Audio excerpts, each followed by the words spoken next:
It's the two megastars summer mashup. The awesome iPhone on the Rockstar Metro PCS network. Get the iPhone you've always wanted for $0 so you can jam without limits. It's a hit. Get an iPhone SE on us when you switch. Metro PCS. Coverage not available in some areas. Plus sales tax and $10 activation fee. Requires ported of number not currently active on T-Mobile network or on Metro PCS in past 90 days to an unlimited LTE plan. See store for details and terms and conditions. Hi, I'm stunning Stella Cheeks. And I'm the Enigma Erin Cline. And this is Not Your Demographic, a feminist wrestling podcast. Shockingly, those exist.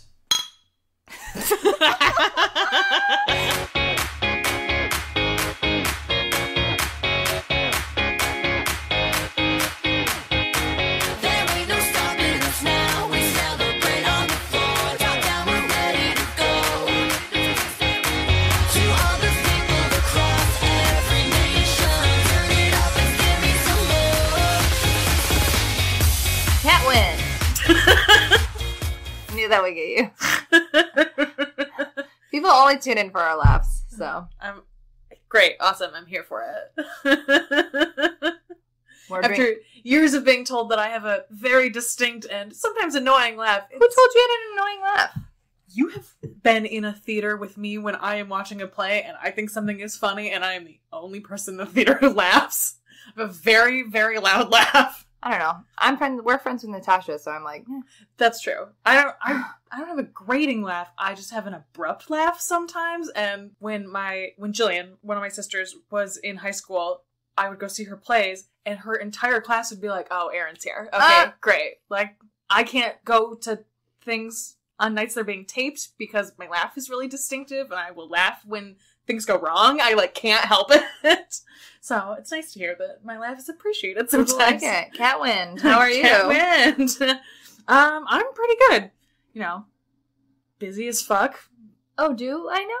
I know you know. I mean,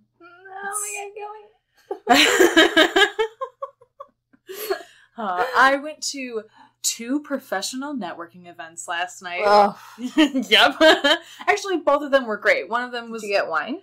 I had beer at the first one, and at the second one, there was an open bar and a bunch of food. Woo! That's the bonus about those things. Where were they? The first one, I was at the 33rd floor lounge in the Willis Tower. A friend of mine works there, and so we had a mentor session, and we were talking about careers and mistakes that people make and how to switch. She was in a career for 9 years and is now in a new one, and so we were talking about very similar to my situation. So I went to this, and it was just a one-on-one thing. It was super fun. I was there for an hour and a half, and then I met up with Michael at his networking thing, so I didn't have to be on at all. I got to just go and relax, and I had just met some of these people at a barbecue we had gone to a couple nights before. It was really fun. We played pool with one of the other couples that was there. They asked us how we met, and we both just started laughing, and we're like, uh-oh. Yeah, you need a muggle story. Well, we just tell people that we met through a friend, which is not a lie, but we both had we were loose enough. Michael wasn't drinking, but I had been, and we both were just having a really good time, and we just no poker faced it. It was just gone, and we both started laughing, and he was like, "I'm sorry, we work together, and it feels really inappropriate to actually tell you what happened, so here's the story we tell people." And they both were like, "Oh no, absolutely not, unacceptable." They were like, "We're gonna hang out later as a foursome." And then later he comes up to me, the husband in this couple, and it's like, "I just got my medical marijuana card, and we're gonna hang out sometime." And I was like, "Sold, awesome." So it was actually pretty nice. That's funny. It was weird to be like, "Oh, I'm doing these weird adult networking normal things." Yeah, I know, but it was actually pretty fun. I enjoyed it a lot more than I thought I was going to. So pleasant. It's been pleasant. Is that your word of the hour? Don't say that. No, unacceptable. How are you? How was your trip? I am very wrestling hungover. I'm fucking sure. I'm very wrestling hungover. Is it a Shimmer Weekend hangover? No, not as bad as a Shimmer Weekend hangover because I was on a vacation, and in a Shimmer Weekend you are trapped in a building all day. And then you go back to a building to be trapped in the building. Whereas in yeah, SummerSlam was really long and TakeOver, but it's not like they were back to back like a Shimmer show. Yeah. Mm-hmm. Again, we love Shimmer, but whatever. If you've been to a Shimmer taping, you know. Speaking of which, you understand. At SummerSlam, the Barclays Center has this like candy store inside of it. So stupid. We saw David Arquette in the candy store. Awesome. And I recognized him immediately because obviously, like, we see his face more than the average person being a wrestling fan. And I was like, oh, Nick, look, it's David Arquette. And I don't care about that at all. And I went to go get my, like, gummy bears or whatever. And he was like, what? Are you serious? And I was like, yeah, he's right there. And then some other people were doing double takes. And I was like, leave him alone, dudes. He just wants to get candy. That's so and I was like filling up my jelly bellies, like, what's up, David? He just had his, like, first professional wrestling match. Like, it's clear that he was just there to, like, hang out and watch wrestling. I mean, SummerSlam is the biggest party of the summer. But on the way outside of the candy shop or before, I hear somebody go, hey, are you Stella Cheeks? Yes! Even in Barclays love Center. that. I fucking love it when people do that. Every single time it makes me so happy. Michael hates it, which makes me even happier. Like, I fucking love it. It's so great. It was just so funny. Like, there's so many people there. But I met, his Instagram name is Matt2J. He is a burlesque photographer and an indie wrestling photographer. Nice. Also a good photographer. I'm real bitchy about photography because I get my picture taken a lot. Like, I'm really particular. He's actually, like, a good photographer. That is a high endorsement. He was like, oh, yeah, I saw you at the Shimmer tapings, but I wasn't quite sure that was you. So I didn't say anything. And I was like, oh, you totally should have. I was like, oh, are you going to be there in October? And he was like, yeah, I'll definitely be there. I was like, cool. Like, come say hi. Like, I really like your work. His photos are really good. So, like, that was cool. And his, the girl he was with was really nice. And so, like, that was cool. And then Nick weirdly ran into somebody he used to personal train with. And this guy. Weird. In the candy store. It's all hubbed around the candy store. So magical candy store. Really wanted a candy store in the Barclays. So the guy, Nick, is like, oh, this is my fiance Alexis. Like, she's very into wrestling. Like, that's why we're here. He's like, this is her fucking life. Her sad life.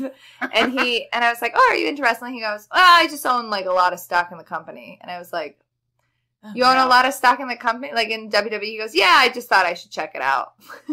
And I was like, and I just turned around and went back to my jelly bellies. I was like, I can handle this. And then he has some big people in his family, and I was like, oh, I guess that makes sense. But, like, it's such a weird thing to be like, I just invested in this company. I just wanted to make sure it was on the up and up. So I got me a ticket to the biggest party of the summer. I love the idea that you just go to WWE once in a while and are like, let me check in on how. I bet it's a Let me just check in on my investment. I bet that's a way better way to watch WWE, right? To be honest. Also, SummerSlam overall was pretty good. Like, it's not a terrible one to. I would agree with that. I feel like there was some strange booking choices a little bit, but overall, like, as a 4-day event, I felt like it was really good. Yeah. I felt like I was more invested in some of these stories. That was better than WrestleMania, if I'm being honest.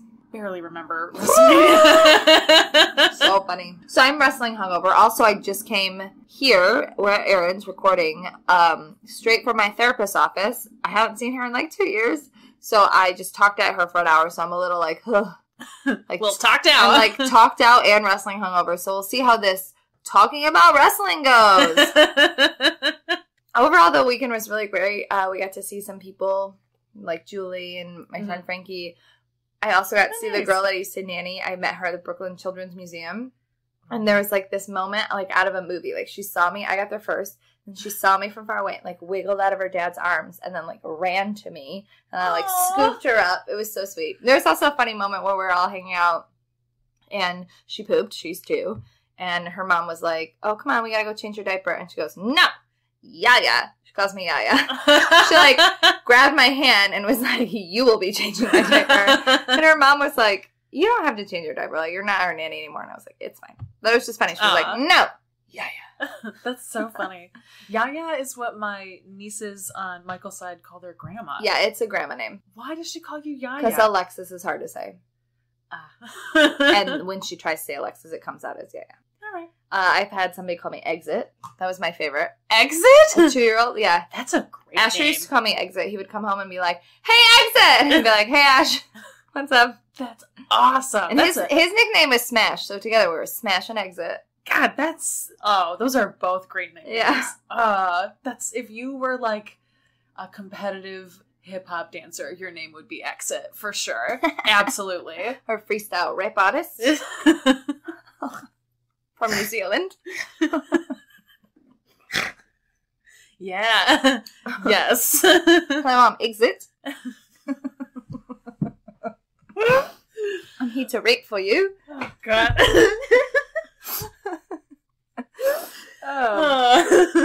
Yes, so that was really fun. Sitting in the Barclays Center for all of SummerSlam really did a number on my knees, though. I was like, ugh. Gotta bring some, like, muscle cream or something like next time. pads. Yeah. Just for 2 knee braces. But it was really fun. It was funny combating with people on Twitter who I would be commenting on stuff that was, like, actually happening at the Barclays that people couldn't see or hear, and they'd be like, not really. The mics are turned down. Or, I'm pretty sure they were saying this. And I was like, bitch, I'm in the building. I'm in the building. What are you doing? But other than that, I'm great. What wrestling shirt are you wearing? I am wearing my Becky Lynch 100% Bad Lass brown and black It's like the very steampunky one. Mm-hmm. Me too! Yay! Yeah, obviously. This is like when we had the Dean synchronicity. She's like, a bad lass. Yeah, absolutely. Also, she's relentless. Oh. That's what our new shirt says. I mean, it's a good pun. Also, that orange is great. It is. I really like it. I haven't bought a wrestling shirt in a minute. I've actually been really good. I really like that orange one. I have one in my pocket that I've been saving for a special occasion. I think I might get a 3rd Becky Lynch shirt. Would you have the beginning one, that one, and then... No, I've got that green one. That's fan-made. Yeah, of her doing the I have her Best original Buys. NXT one. And then the one that we're wearing, and then I kind of want that bad, or relentless. Yeah, I like it a lot. I don't have any orange shirts. I don't think I do either, actually. It's weird. I mean, orange is a weird color. Why are you wearing this shirt, Erin? Because Becky Lynch is a fucking badass. It was so satisfying to watch her turn on Charlotte. Okay, before that, so from my angle and my perspective, that match looked amazing. The women's match looked really good, but then I heard a bunch of people, because I tweeted, like, oh, that match was great, and a bunch of people were like, Butch City, or whatever. How was it watching live? The first time I watched it, I enjoyed it. I mean, it's like, it's such a long weekend, and it's WWE, so it's easy to, like, tune out a little bit, some of it, but I enjoyed what I was watching, and then I rewatched it a second time, and I disliked it more the second time.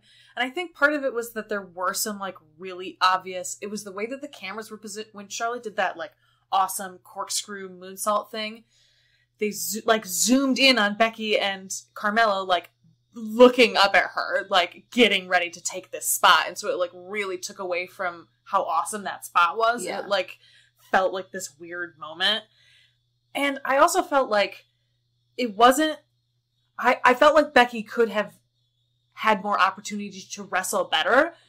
Knowing what happened at the end, I kind of, like, appreciated it a little more. I did think it was the best Carmella has ever wrestled. Yeah, I thought Carmella looked really good. I thought she did great. And I think that maybe that's part of it, is that because she was kind of, like, leading in a lot of ways that the other two, like, I think are used to leading. And so it kind of, it felt like their performances were a little under what they could have delivered. But I feel like now... You're also matching everybody's talent in the ring, so it's not, like, making people look ridiculous. And I also, like, now we know it's because Becky and Charlotte are actually going to have a feud, and, like, why pull out your best shit against each other when you're you know that this is where this is headed. So, like, it's weird. I feel a little two ways about it, where, like, I understand why they did what they did, but watching the match itself, like, in seclusion, it definitely could have been better. See, I think from my angle, it looked great. I didn't see any botches. I didn't see any of that. It looked really, really good. But I was also in the stadium, and I could feel everyone's anticipation for Becky. Yes, absolutely. And I could feel everyone getting excited and then I could feel everyone, like, boo, and then I could feel everybody in the heel turn. So, like, I think, but, like, specifically watching it, I felt everybody's anticipation rising. And I felt everyone really keyed into this match. And I know, I mean, at the beginning it was pretty quiet, the audience, but I think it's because, honestly, people were like, what is going to happen? Yeah. And so I think that's part of the reason I really liked it. Again, I was... From my angle, I didn't see anything bad happen, and I didn't see any botches or anything. So I really liked it. Yeah, I mean... I fucking liked it. And, like, Becky looked badass. Her makeup was awesome. Here's the thing. A bunch of people were like, oh, well, she's got shit smeared all over her. First of all, this is consistent with the looks that Becky has done for her pay-per-view. She goes into that, like, Celtic warrior type thing. Right. And it was also like, it fits her character and her theme and she had a cohesive outfit. Yeah. And it was executed very well. Yes. That's part of it. Like, it was blended very well, and, like, the dots on the top were blended super well, and, like, it looked individual. Like, it read very, very well for camera. And part of what I like about her makeup is that by the end, it was mostly gone. Like, I know the idea is that it's supposed to stay on, and you're not supposed to sweat it off for certain things. Like, Carmella and Charlotte, like, shouldn't be sweating their makeup off. But I like the idea that someone with face paint, it comes off. It happens with Jeff Hardy. It happened with the Ultimate Warrior, who is a piece of shit. But yeah, it like happens with everyone who kind of paints their face. And like, I mean, we're obviously gonna have to compare this to Ronda and how awful that looked. But did you see her renders of her with the title? Like, yeah, she looked crazy. It looks better smeared like that when it's done in the like still light of a render where it's like you clearly went through some kind of battle and maybe that's why it looks a little crazy, as opposed to when she came out and it was like, whoa, what is happening here? But it like that like smeared makeup look works, and I think that Becky also benefited from it being very consistent with her look. Like, all of it worked. Yeah. And she's like hot. She's so hot. She's so hot. She's so buff. Her arms are so great. She's got great thighs too. So she turns. Well, she attacks. Let's not say turns yet. We know that she turns, but she attacks Charlotte after this hug. And then the crowd starts chanting, "You deserve it," to Charlotte. Again, I was fucking there. It wasn't "you deserve it" to Becky, because Becky didn't fucking do anything. Yeah. She fought Charlotte. To Charlotte. Charlotte, you deserve this beating. Yeah. So then there was this whole debate, like, is this a heel turn, or is this, like, you know, because the crowd loves her. There is this debate that, like, if you're a heel, the crowd should boo you, right? Like, that's the old idea. Yes. Like, boo the heel, that's cheer wrestling. the face. Right. That's wrestling, period. Mm-hmm. Good guy, bad guy, black and white wrestling. But everyone loves Becky. And everyone has this, like, righteous anger for her. And everyone kind of is over Charlotte. Like, you can... I mean, I heard somebody say, it looks like Charlotte left, came back. It looks like Charlotte left, got bigger tits, came back, and immediately got the title. And, like... Kinda. Yeah. I mean, like, who cares? Like, I think her tits look great. Like, she can... They do look really like, good. whatever. That's... They look more natural now than they did before, too, I think. But, like, it is a classic WWE, like... 100%. Superstar leaves. Superstar with name, who's already had a ton of title reigns, who's already, you know, leaves, gets bigger tits, comes back, wins title. Like, what? It's too bad they don't have women's tag titles. Billy and Peyton could have took it home. That would have been nice. Although they're not blonde, so maybe they're like I exempt don't know. from that They're rule. missing the one key thing, and they don't have the last name Flair. But so everybody was like, is it going to be heel turn, or is she going to be face? Like, Charlotte was crying, and people were like cheering that Charlotte was crying. Right? But then Becky came out, and it's delivering... Regardless of the intent of everything on SmackDown, Becky delivered a great promo. Yeah, she did a great job. And she kind of was given chicken shit and made chicken salad out of it. Like, right, because she comes out and is talking about why she did it, and everyone's like, yes, of course, yes. We totally agree with you. But then she does the classic WWE, specifically heel nonsense, where she's like, and you, the audience, this is also your fault. You don't cheer for me. And they were like, yes, we do! We love you so much! I saw someone, I don't remember who the person who tweeted this, but they said something along the lines of like, Becky says to the crowd, you never believed in me, and the crowd is like, yes, we are scum! We hate us! Yeah, kinda. And because I was watching it later and I had read that, and when I got to that part, I was like, oh, it's absolutely what this feels like. So, like, as soon as she started blaming the audience, I was like, oh, heel turn. This is a for real heel turn. Yeah, this is a heel turn. So it's interesting because she's in like this. being protected by the heels in their, like... And the so brawl, she's, the like, heels went to her. Yeah, yeah, exactly. So it's a little confusing because, like, in no world, at least right now, in no foreseeable future, unless they have a long-term plan, LOL. LOL. Is the audience going to cheer Charlotte over Becky? Never. unless it's some, like, reverse psychology thing where, like, Becky's the heel only to make Charlotte hate it even more, and then they flip it sometime or, like, something. I don't know. I don't know. I don't know what the fuck they're doing, but, like, I don't want to discount... It's not Becky's fault. Like, Becky is doing great with everything. Absolutely. And sometimes I like to cheer the heels. I mostly like to cheer the heels, if I'm being honest. Like, yay, Kevin Owens. I was literally just going to say the same thing. There are so many people who feel that way about so many male heels. Like, all right, if they're going to make Becky a heel, that's fine. I'm still going to cheer for her. Right. So, I don't know. I feel like people are getting really all up in their shackles about it. But the bottom line is like, fucking good for Becky. She's... Who cares what she's supposed to be doing? The point is she's in the fucking title picture again. And she's got a new shirt. And looks great. And her gear looks really good. Like, Becky, the best. And Carmella being like, hey, I need my rematch. Hey, I'm still important. And Paige being like, oh, you're not, though. I'll give you a rematch, but like, huh. Fine, you can have it literally next week. We're not waiting. You're getting it. We're done with this. We're done. We're done. I loved that backstage segment with them. That with was R-Truth? So good. Carmella, you've been dodging me. I love that he plays all that so seriously. He believes it, and I believe him. Like, I love it. It's so good. I'm coming for you, and that's what's up. I love that there's the off-camera of, Truth, put her down! Put her down! I love it. I love R-Truth so much. I love it. It's great. If he never wrestles another match, that's fine with me, as long as he's still around. I kind of feel like I want the Fashion Files to wrestle, but I also, like, I want the Fashion Files to be around again. Why did they cut that really popular show? Because they're fucking idiots. I literally don't know. It's so stupid. It makes no sense.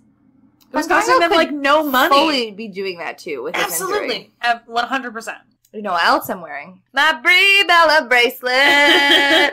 Ow! You had a great week. Oh my god. Honestly, top to bottom, did I write that episode of SmackDown? Yes, 100%. Everything that was happening, I was like, Randy Orton's on my screen, but he's getting beaten up real hard. And Jeff Hardy is just being a weirdo, which I'm always here for, even though he's continually doing swanton bombs, even though his back is, like, broken. That man wants to die in the ring. That God man bless, I guess. does want to die in the ring. Absolutely. He's going to go the Terry Funk route. He's just going to keep doing shit until he can't anymore, but somehow, like Terry Funk, he will live to be, like, 97 years old and will still be wrestling. Oh, Jeff. Anyways, Brie Bella and Nikki Bella show up backstage at SummerSlam. And ta-da, here we are. Brooklyn, not a fan of the Bellas. Not surprised. How dare. I was like, woo! Total Divas is the best! I'm so excited for that show to come back. Me too. Total Bellas is great. Ms. and Mrs. is really fun, but nothing is like Total Divas. There's just so Not many a more goddamn people. thing is like Total Divas. Sometimes they can be bad about only focusing on a couple of storylines in Total Divas, but there are so many and I like so many people on the show. Also, I'm so hyped for Paige to be back. Yes. I'm so happy to be watching her live her best life. Paige, from the ashes, baby girl. Whew. But so the Bellas come up and they're like, can you let me talk? And they deliver a terrible promo. But I was like, yay, Bellas! Talk more about your wine! And then on Monday night, so they watch Ronda and then they get in the ring and hold her hands up. And I was like, what if Ronda Rousey joined Total Divas? She was surrounded by 3 divas. My eye just started to twitch. No, she's just going to be like a background character. That's fine. If Ronda Rousey just like pops up every once in a while at Total Divas, kind of in the way that like Emma Summer did. Rae did. Yeah, Emma. Yeah, exactly. Even though Summer Rae did have one season where she slapped Natty in the face, which was great. Or Natty slapped her in the face, and then they slapped each other in the face. I should really go back and watch all of Total Divas. Yeah, I should go back and watch the first couple seasons. Yeah, you missed out on some gold. That's true. But then they get in the ring and hold their hands, and everyone's like, I made a tweet that was like, oh, but who is going to even take it off of Ronda? Like, she's just going to hold it forever. And everyone was like, Nikki Bella. And I was like, you know what? Best case scenario of Nikki Bella's the one to take it off of Ronda. I totally agree. That would be so funny. I agree. That would be like such a hilarious troll LOLs, like, yeah, to hand it from like one golden child to the other golden child. Would be very, very funny.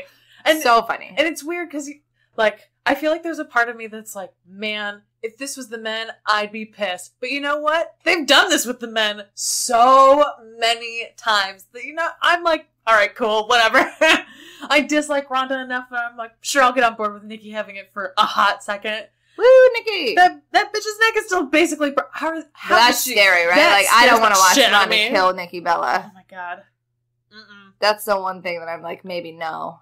the only thing she's good at is, like, what's basically her F5, and, like, arm drags and throws onto people's back. Like, you're gonna break this bitch's neck. Like, I don't want to see that shit happen. Then they show up on Raw, and they're part of the, like, surrounding the ring, and everyone's like, what the fuck are the Bellas doing out here? I am so glad that I watched this belated, and people warned me about it. I feel like if I had watched it live, I would have been way, way more upset about it. But, like, knowing that it was coming, I was like, this is a farce. That's so funny. This is such I was watching farce. it being like, Erin's gonna be mad. But then, on SmackDown opens with Miz and Maurice coming to the ring, and Miz and Maurice look so sad, and Miz is, like, channeling all of his, like, acting energy and, like, thinking about that $2,000 cake. That, like, he's, like, thinking about all the sad tragedies in his life that, like, make him really sad that no one ate. He's like, oh, no one took a slice. And he's, like, getting the tears in his eyes. And he's like, I'm retiring. So, like, we're the best. And then Daniel comes out and is like, you're a coward. You're a coward. This feud's going to continue. And Maurice is like, bitch, nah, you don't talk to my husband like that. You know me? I came here, I had these brass knuckles, I'm a working mom, you don't get into my face, you don't get in my family's face. And then Brie comes out and is like, I'm going to punch your husband in the mouth. I loved it. As soon as Maurice started talking shit, I was like, oh my god. I just, like, felt it in my bones, like, oh shit, Brie Bella's coming right now. Well, she had that backstage segment on SummerSlam where she was talking to Daniel. That's why I was like, oh, this bitch is coming back. I'm into it. This is the perfect way to bring them back. You know what? Miz and Maurice exclusively should do mixed tags. More Toto Bella's bullshit? Yes. Yes. I hope so. I love it. Also, I hope this is the match that we didn't get, because a lot of people were really, like, because their match at SummerSlam was just about the proposal. LOL. Which was exciting, whatever, blah, blah, blah. But, like, everyone was excited to see Nikki and Maurice actually wrestle, but Nikki couldn't really. Yeah. Because her fucking neck. And Maurice was like, I'm fine, whatever. I don't really remember how to wrestle anyways. So it was like a nothing match that had an insane build-up and a good finale because they had the proposal. But, like, I'm hoping that we can get, like, an actual match. Yeah, I agree. Absolutely. And, like, John Cena and Miz have great chemistry and, like, have a also storied past, but, like, also Daniel Bryan and The Miz are great at wrestling each other, so I'm excited to see. Did you enjoy their match?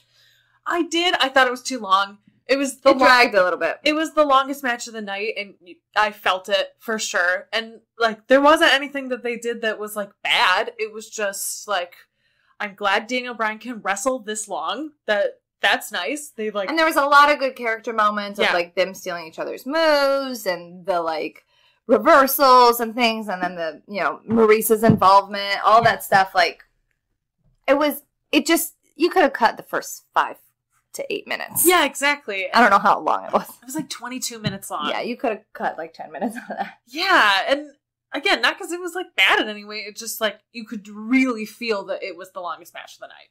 Nick said that too. He was like, that one just didn't do anything for me. Yeah. Yeah. And, you know, I like, too, that I think part of it was that as soon as the match started, I was like, oh, this is not going to be a one-off. Like, obviously, this is going to have some kind of build. So I kind of anticipated something was going to happen. And so then... I wrote in my, like, Cageside thing, because I had to cover this match, so I was like, this should definitely just be a clean finish, and they should end this feud. LOL. Except for if you're going to bring Brie into it, you can fight forever! Yeah, they have to build up to their rubber match at Mania. That's the golden egg. Brie Mode, she punched Miz right in the face. It was great. Brie did a great job. She did a great job. That part where she was like, I got it. Like, I'm a punch again. And her, like, elbow was in front of her stomach and her, like, punching arm looked weird. But the actual punch looked good. Yeah. Mm-hmm. She just needs to be in motion. In motion is the important part. Yeah, Brie is not great at just standing still. Her promo that she cut during SummerSlam when they were backstage next to the brain chart, which I thought was very funny. Did you notice that? No. Yeah, it was like an anatomy of the brain poster that was right next to Daniel Bryan. Like, LOL, we have to check his brain every time he wrestles. Hilarious. But that promo that she cut was really good. Like, there have been times in the past where both of them, but I think especially Brie, have been really gun shy on the mic, and, like, in those kind of backstage promos, it can feel very forced from them sometimes, and, like, it felt very comfortable, and it felt like she was, like, it did, like, now knowing that they're building up to this match, it's like, oh, okay, you're ready to get back into this, and that's what this is. Like, I like it. I also like, I mean, I know that Nikki did this too, and I know that this is a trope, but, like, it's a trope I enjoy. I like when the girls come out to, like, fuck people up, and they're like, I'm done with your talking. I'm coming here to save Daniel. Punch. I mean, Naomi did it with Jimmy. No, Jay. Jay is the an Uso. I think it's Jay. Her Uso. Yeah, her Uso. Correct. That's right. You know, Mr. Naomi. Her Uso. Yeah, I enjoyed it. I'm very excited for that. And I also liked Miz and Paige's, like, backstage thing of their chemistry. I thought it was good. Mm-hmm. Yeah, they have great chemistry. I love that Paige has great chemistry with fucking everyone. Yeah, I agree. And I love that they're, like, making her a big deal. I love that on Monday they were like, Kurt, you're really bad at your job. And then on Tuesday, Paige was like, I'm great! It was a special edition, and it felt like Paige had, like, put the show together. It was really nice. I really enjoyed it. Paige just, like, went through my Twitter feed and was like, what show would make Stella happy? Even Gina was like, this show has a distinct make Stella happy feel. Yeah. Yes. Woo! They've nailed their target demographic, it seems. Me.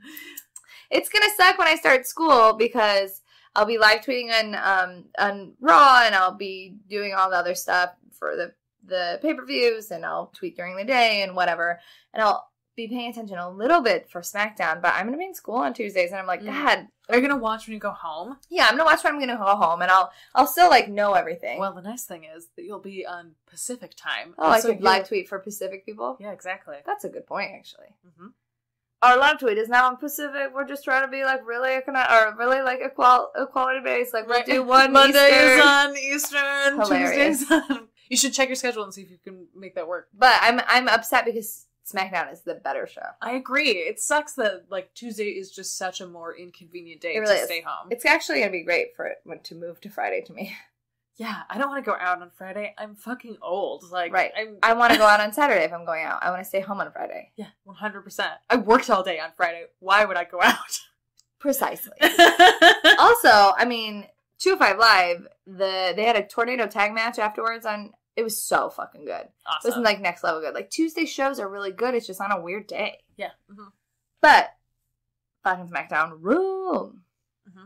Mm-hmm. So we're not going to do a normal episode. We're just going to talk about SummerSlam and TakeOver because we've already been talking for some time. So we're just going to kind of go through the card. Yep. Impact was fine this week. Austin Aries gave a good promo. The Smoke Show was fucking weird. Tessa and Allie and Su Yung had a good interaction, and Kira and the bridesmaids. That was a really good segment. LAX had a weird in the street fight. Whatever.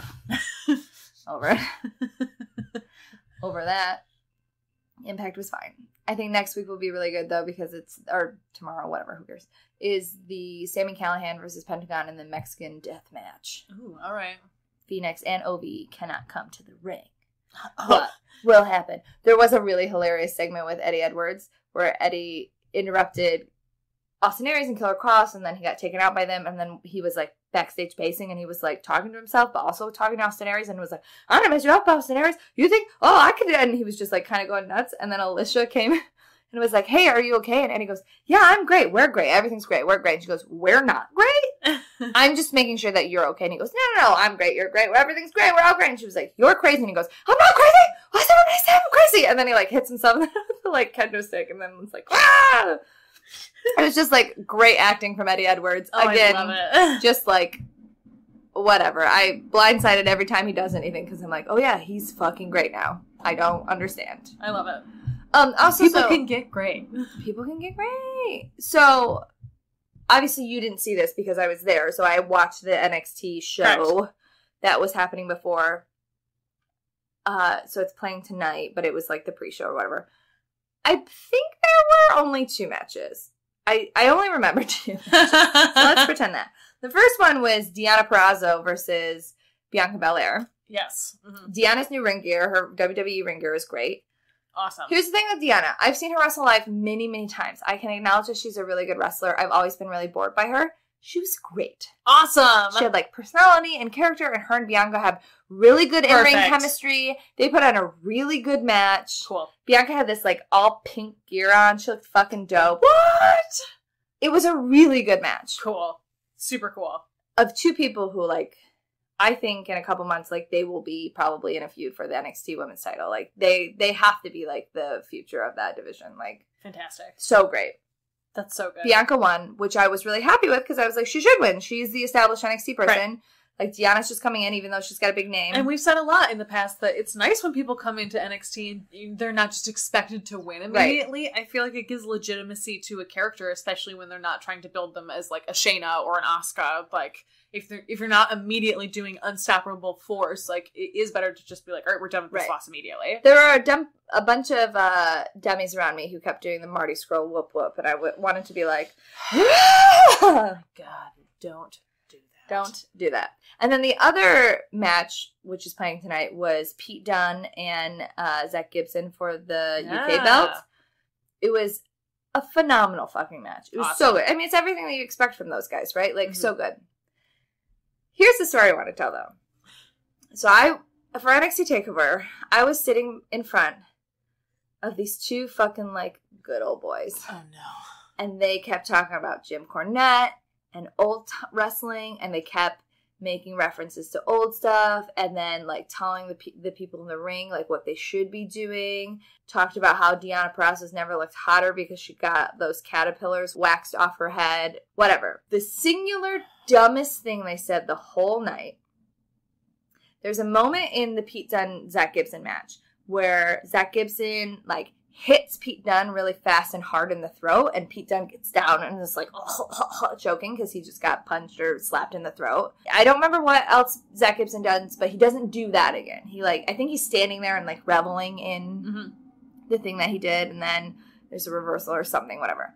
The guys behind me are like, oh, come on, man. You just do that again. You heard the crowd boo for you. Like, that's a heel move. Why wouldn't you just do it again? Zach Gibson, when his music hit, the entire arena was booing and taking their shoes off, and Zach Gibson has heel heat. He hit him in the throat. People booed. Zach Gibson does not need these two fucking idiots from wherever the fuck they're from. I know they're not from Kentucky because they were shit-talking Kentucky for some fucking reason. Maybe they are from Kentucky. Telling you how to be a heel. He's one of the fucking best heels in the biz.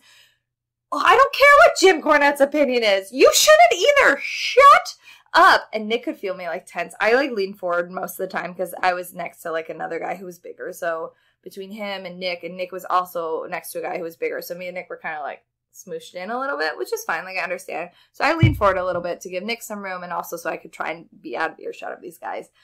But he could feel me, and he was like, just relax. I was like, I'm not going to pick a fight with these two dudes. Like, I'm not stupid. They're not like a drunk Logan Square person that I can fight with. I pick my battles, but, man, they said some mess up stuff. But that was the singular most stupid thing I've ever heard. Oh, come on. That's how you're just not generating enough heel heat. The whole crowd booed him. Every moment needs to be constant heel heat, Stella. So stupid. It's a really excellent match, though. I feel like a lot of times the NXT after takeovers feel, like, very skippable. Yeah, they feel like throwaway matches. But the two matches on this particular one I feel like were really good. Let's talk about TakeOver! All right. What a great length of a show. All shows should be this long. I agree. Why do they keep opening with those tag matches? They're the best matches of the night. I don't know. It's kind of brilliant because you get the crowd fucking hyped. Like, that's true. Crazy hyped.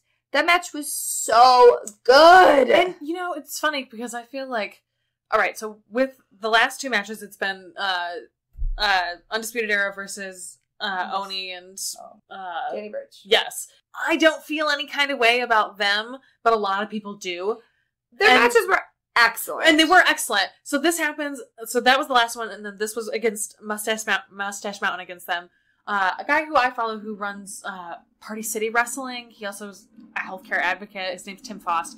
He only watches WWE every once in a while. And he was tweeting about how he was like, I really like Undisputed Era because I watched them do 2 takeover matches in a row against teams I'd never heard of, ever, and don't care about at all. And they made me care about them. And part of that, like, kind of blew my mind, like, whoa, you don't know who Mustache Mountain was? And I was like, whoa, check my indie privilege. Also, like, we didn't know who they were, like, not too long ago. I know, and so it was like, it was weird check to be like, my indie privilege. Right? Don't title shame me. So funny.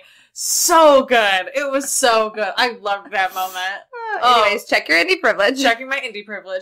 But it was, like, nice to see that, like, I agree. I think the Undisputed Era really, like, it's funny because when I watch matches, I'm like, they're not my favorite parts of it, but that's how it's supposed to be. Like, they're really good heels. Oh, and, like, I love fucking Kyle O'Reilly. He's so funny. I really did come around on him. Always enjoy watching him at ROH, but I was never, like, really, like, I was always like, he just has that face that I want to punch. I've felt that way since he was fucking in New Japan. Like, but he was a face punch him in his face. In ROH when I was watching, he's so good as a heel because he's got that face. Yeah. And with the, like, when he air guitar. Tuned the belt beforehand. Ridiculous. And also that thing that he does where he, like, waits on the ground to, like, snap, like, entrap them like a Venus flytrap. Like, he's so good. Mm-hmm. So good.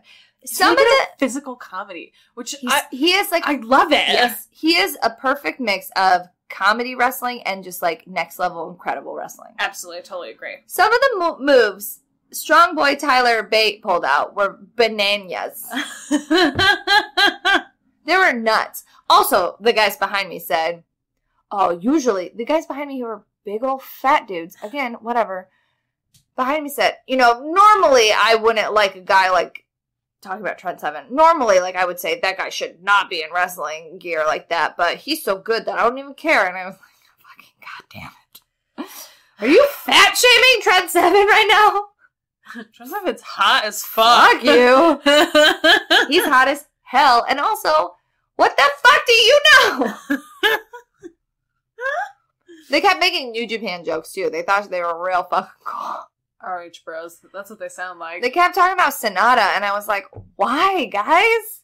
Because he's hot, and they want to fuck him, and they can't. I mean, same, but like... right? Exactly. Everyone feels that way. Some people just feel affronted by the fact that they want to fuck a dude. I don't know what that's like. Tyler Bate, though. It's, like, not mind-numbing to thinking about how, like, young he is. I told Nick, and he was like, what? And I was like, his finisher is the year he was born, bro. 1997. We're, like, 21. Yuck. But also, yum. Yeah. It's incredible how young he is and how good he is. Mm-hmm. And innovative, too. Yeah, I agree with that. God, this match was so good. And Roddy looked good. Everyone fucking looked good.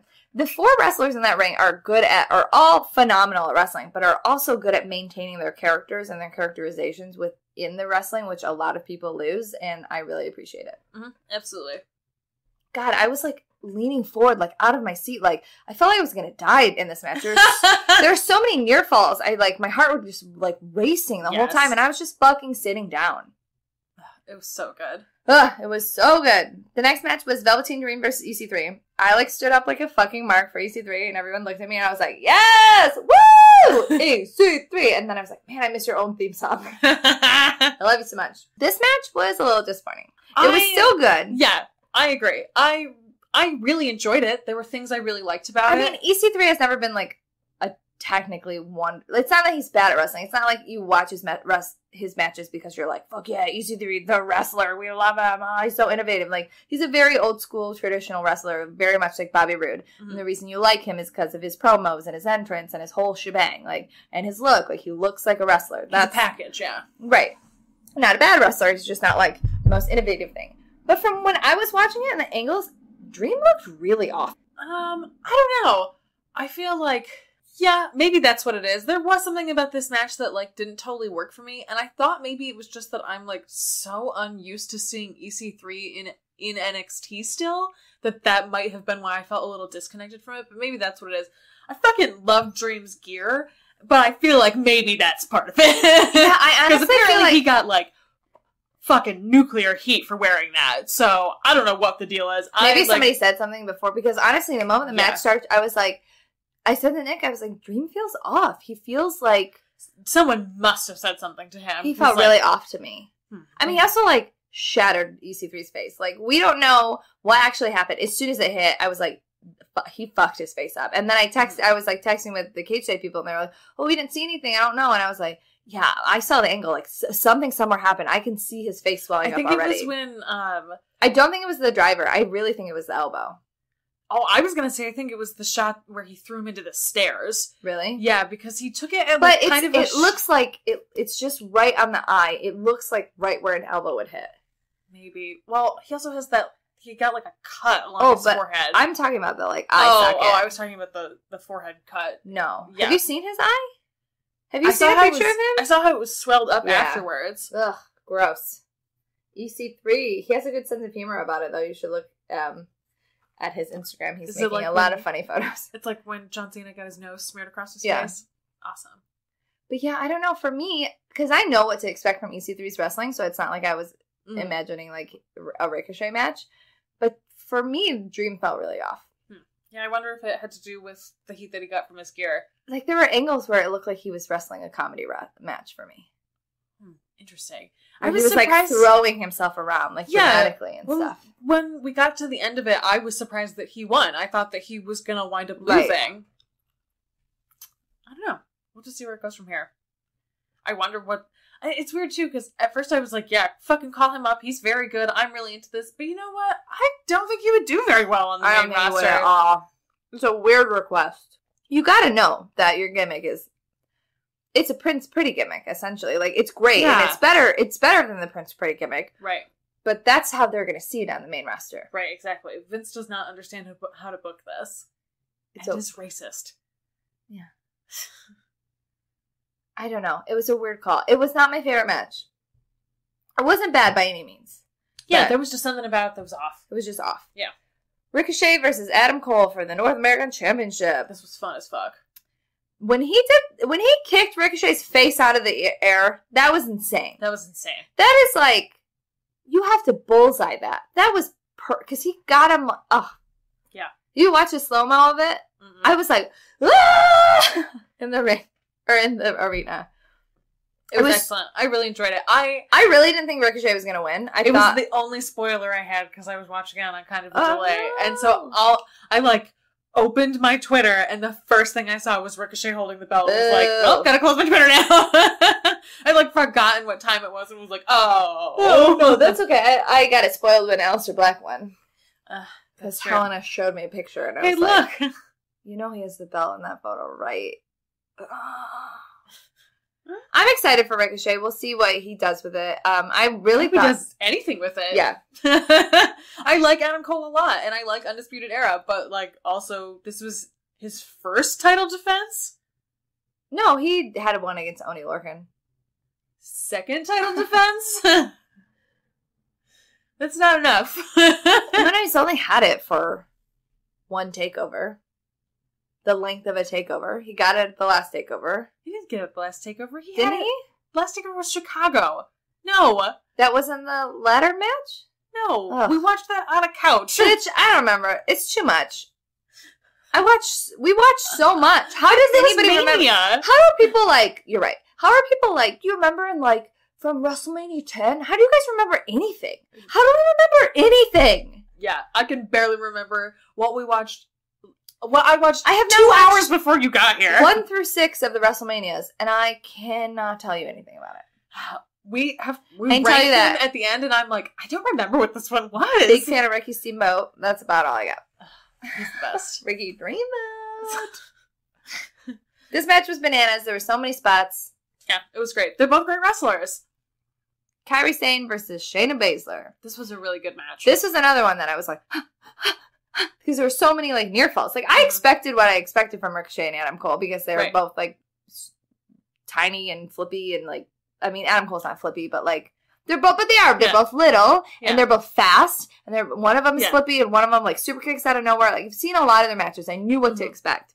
Okay, yeah, I see what you're saying. I didn't know what the fuck to expect from Kairi and Shayna because Shayna is different each time she wrestles, I feel like. And their styles are very different. And we've seen them wrestle before, but honestly, Shayna is better each time she wrestles. Absolutely. And she's not the same wrestler that she was at the Mae Young. No. It just is not. And honestly, I haven't seen Kairi really wrestle a match of consequence in a while. Mm-hmm. This match was great. And how quickly the ending came, not quickly in terms of the match ended so short, oh my god, I wish it was longer, that's not what I mean, but we've had 2 matches, the Undisputed Era and Ricochet and Adam Cole, where there were so many near falls, and this one was kind of doing the same, but then one of those ones was boom, done. Yeah. And it was what? What just happened? And that was an exciting feeling. Mm-hmm. I really enjoyed this. And I felt like it was the first time that we'd been able to see Kairi let go and really wrestle basically since the Mae Young. I feel like she has had a whole year of, like, you get 5-minute matches and you have to fit these 6 moves in and that's it. And that's all you can do.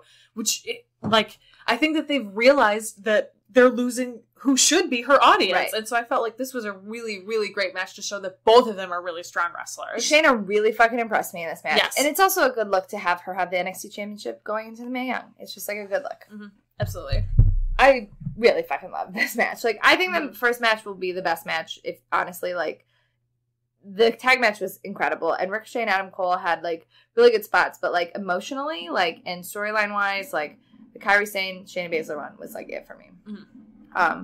Which is hilarious to say, like, storyline-wise, because the next one is Tommaso Ciampa and Johnny Gargano. And this was really, really good. But, I mean, a bunch of people are talking in, like, line and stuff, like, how are they going to top themselves? Well, they're not. They didn't. Yeah. Like, it wasn't bad.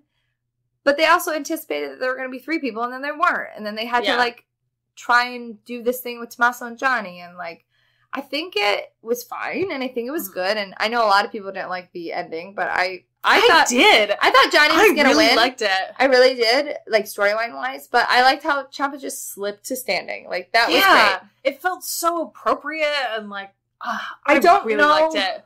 why Johnny...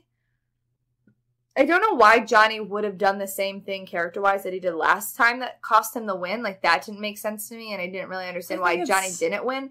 But the actual, like, physical ending and how it ended, I thought was cool.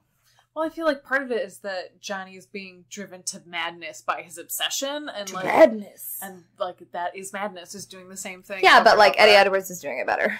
Well, yeah, but it's not the same kind of madness. But it kind of is, because the way that Sammy like antagonized Eddie, and like the only thing that's different is that they weren't besties before, but like it was actually it is actually a very similar storyline, and I think maybe that's part of the reason why, like, the drama and the, like, sparkle and sheen has like, is not there for me with this anymore. It's because, like, I don't know. You're seeing it done elsewhere. Eddie, not that the feud was better. The feud has different tones. But, like, what Eddie and Johnny are doing specifically is the same. And Eddie is doing it so much better that I'm just, like, not buying Johnny. Yeah, there's something about this feud that, like... Tommaso is next level good. I'm cheering for Tommaso. That's the thing, is I don't think I'm supposed to be, but I definitely am. But part of that is, like, I love him. Right, but he's doing so good. A better job. And Johnny's not coming up to his level, I guess. I don't know. Character-wise or whatever.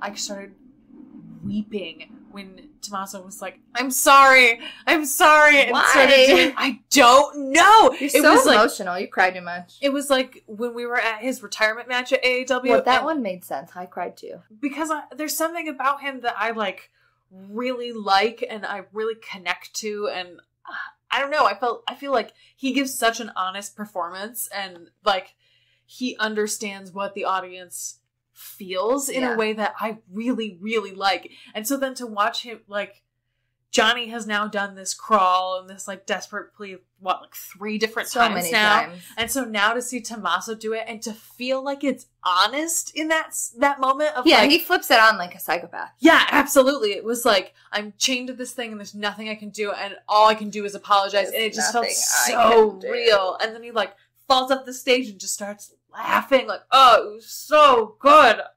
Oh, I love it.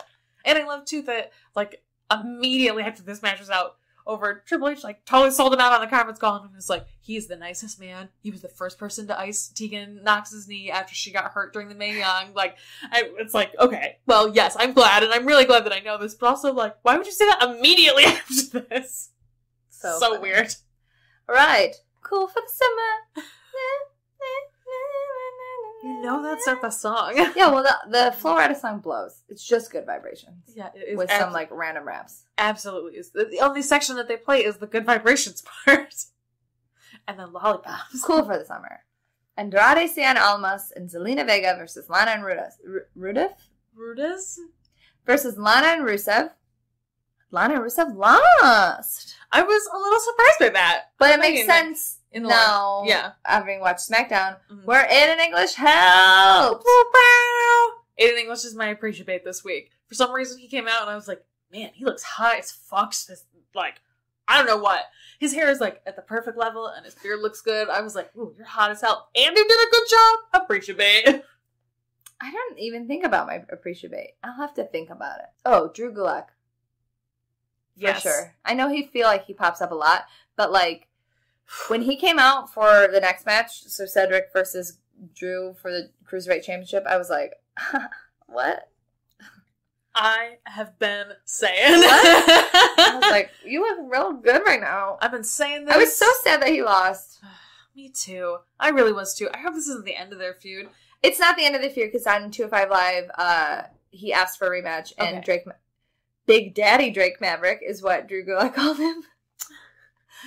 Drew Gulak is extremely online, and I appreciate that. But he was like, Drake Maverick was like, no, you don't deserve a rematch. Like, you lost. Sorry, bro. And then there was supposed to be a match between Tozawa and some jobber, and him, Jack Gallagher, and Brian Kendrick came out and took them both out, and then they stood in the ring, and they basically were like, I hope you don't expect, like, a nice 205 Live if you don't give me what I want. Yes. So it's not over. Yes. But I was really sad that he lost. I like Cedric Alexander a lot, but I'm just, like, bored. Yeah, he feels like the same way I felt about Aleister Black. I'm like, why are we doing... Like, I get it. It took him a very long time to become champion. For sure. And it felt shitty that he wasn't champ, and now we're at the point where I'm like, but this doesn't feel exciting at all. It doesn't.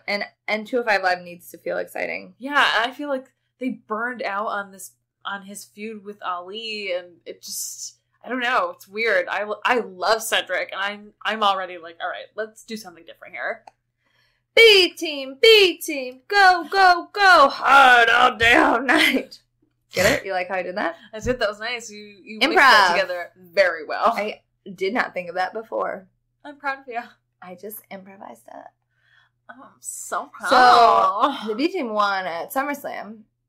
I was very surprised by that. I was very surprised, but then on Monday Night Raw in singles competition, the Revival beat them both. Yeah. I don't get it. It's confusing. It's so weird. And especially because the Revival's whole thing is that they're like the best tag team and that everyone else is just these like thrown together schmucks, which is actually true of the B team. And yet somehow I kind of love that they keep winning on accident as a team. And I feel like maybe that's what it is. They just have this energy that they do it together. The singles matches were to be like, you don't win on accident in the singles matches type thing. Is that an action figure of William Regal? Yeah. It's amazing. I've never seen that. Yeah, I bought it for Michael a couple years ago. It's great. Thank you. Yeah, so I think maybe that was supposed to be the point of the singles matches. I don't know, though. I mean, I guess part of it is that they want the Revival to still look strong, and so this is a way to do that without giving them the title. But, like, why? But why? I don't get it. I don't get it either, bro. I mean, I love the B team. I think they're great, and I love telling go, go, go. I loved watching them be like, Miz, go fuck yourself. Like, no. The B stands for Brian. I love that. I thought that was excellent. They're like, we're fully faces now. Just so everyone knows, fully faces, totally faces, baby faces. B stands for baby face. Seth Rollins with Dean Ambrose versus Dolph Ziggler with Drew McIntyre for the Intercontinental Championship. This was the first match of the night. It was a good way to start off this was show. A great way to start. The IC title is a good way to start. Yeah, I would totally agree with that. It really, like... There have been so many good IC title openers. Yeah. I agree. Mm-hmm. This match was great. Super great. Got a real hard on for Dean versus Drew, though. I was like, man. Oh my god. Watching them just like pace around each other in the ring, I was like, I was like, I'm not even paying attention to this match. I wasn't either a couple of times. I was just like, oh god, these twinks are fighting while their like leather daddies are like feuding on the outside, and I'm way more interested in that. I loved it. Man. And Seth Rollins won. Yes, I'm glad. And everyone expected Dean to turn, but he didn't. He did not, and now we know why, because the Shield is a thing. I don't care about the Shield. This was a dope way to do it, though, because, like, okay, so let's just skip to the end. So, okay, Brock and Roman have a match. Braun Strowman comes out. It's like, I'm gonna cash in on whoever wins, just so you know, because I blah blah blah blah blah. Roman wins. Everyone is excited because they are like, Braun's gonna cash in, except for Braun is outside on the ring because he was taken out by Brock. And then the show ended. Everyone was like, are we excited for Roman? We don't know. There's so many confused cheer boos. And honestly, again, was in the audience. You can tell me they muted the mics, whatever. I was in the audience. There were 100% more boos for Brock than Roman. That's not surprising. Brooklyn absolutely feels like the kind of crowd that would boo Brock more than him. Like, and fuck Roman in many ways, but like, Roman's totally first promo on Raw was great. His extension of a Universal title match to Finn was great. That was great. That match was really fun. Mm-hmm.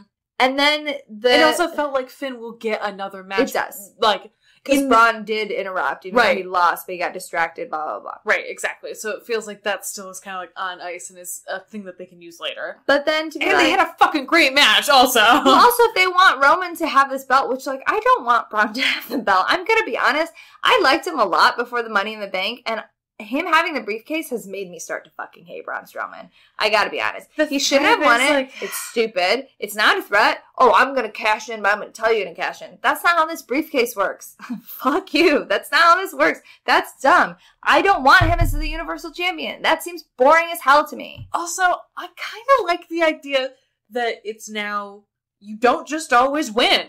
I kind of like that if he loses this, he and Baron Corbin, the last two people to hold it, lost. And I feel like that's important because it feels like an inevitability that whoever wins the Money in the Bank is going to win the championship. And part of the Money in the Bank should be, and we've said this so many times, that it should take someone who has the potential to be elevated and test them. And sometimes you give them this shit and you should be able to realize, like, now's not the right time. And you shouldn't have to just, like, oh, shit, well, because he has it, we have to do it even though we don't want to commit to it. Like, I feel like it should be more of a variable. And if Braun's thing is that he's going to try to announce it every time and then he's going to lose because he made this mistake, like, I like that. I like that it gives the briefcase a little more character. Yeah, I kind of love Roman as the Universal Champion. And I like the Hounds of Justice being there. And I didn't give a shit about S.H.I.E.L.D. before, and I didn't care about the reunion against The Miz or whatever, but, like, this is kind of dope. I like that Dean looks fucking hot as shit in that compression vest. Dope. Woohoo! He wasn't wearing a compression vest. He was wearing, like, a tight-ass tank top. Seth was wearing the vest. No, I mean, like, a sleeve. If he had, like, a compression, like, workout, like, body sleeve. Whatever. I'm just saying, Roman has been for the, like, 48 hours he's been a champ, he's been a good champ. I'm glad he's here. And it was funny because immediately better than absolutely. And like it was nice to watch Paul Heyman come in and be like, we demand this thing, and Kurt was like, go fuck yourself. Like it felt so satisfying to be like, you'll get it when you get it. Like I don't want to do this right now. And I appreciate that. Because you know what? I don't give a shit about Brock. Like I'm so over it. And they told this story very well of fuck Brock, he's a paper champion, never does shit, and then he loses. Like, great.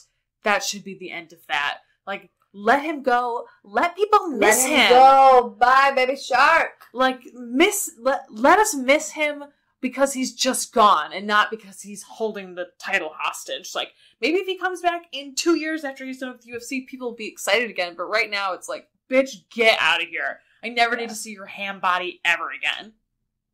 So yeah, if you think about the IC title match and the main event and what happened on Raw, it all kind of makes like brilliant sense. Yeah, I would agree with that. It'll be interesting to see what goes on with Dolph and Drew. Dean had a match with